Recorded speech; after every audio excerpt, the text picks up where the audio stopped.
Hello and good morning, ladies and gentlemen. This might look like you're seeing this video for the second time, but you are not. We are actually back again at Chicago Auto Pros, as you can see right behind me, with the GSF for a paint correction process to be done on the car. As you know, the door was replaced, the side and the front was painted. There's a lot of swirl marks from the repair shop painting or washing the car incorrectly, so we're gonna get the car minted out. Tadas is gonna assign his best guy to do some work on the car, and it's gonna be a showstopper when it's done. Afterwards, we're gonna take it home, ceramic coat it with Crystal Serum Light, and top it with 2 layers of EXO, and it's gonna be absolutely perfect. Hope you enjoy this one, guys.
Alright, my Uber is here. High quality Uber. Oh, and my son is here. Alright.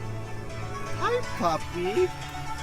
So Tadas is gonna make sure his guy is working on the car. I forgot his name. I think it was Mario. Either way, they're gonna work on the car. I'm headed over to Woodfield Lexus to pick up my brake hardware kit because I have to replace it because mine is a little wonky. But we're gonna pick up the car later. It's gonna be better than new, and we're gonna ceramic coat it, and that's gonna be the end of the video. Uber. Alright, ladies and gentlemen, the GSF is complete. Everything is mint. They said that this front fender gave them the most trouble. They couldn't get it completely perfect. He said the best way to get it perfect is to wet sand, but since it's fresh paint, he said they didn't want to go that route, leave it to cure perfectly, but they got it. He said 80% of it is perfect now. The rest of the car, I mean, it's so bright out here, it's hard to see the finish, but everything is looking good. We're gonna get the car home. Thank you, Tadas, and the gentleman that was working on my car. I forgot your name. I forget your name, bro, but I'm sorry. Thank you so much. I appreciate you, Polish Power, and let's get this baby home and wait for the weather to cool down and ceramic coat it.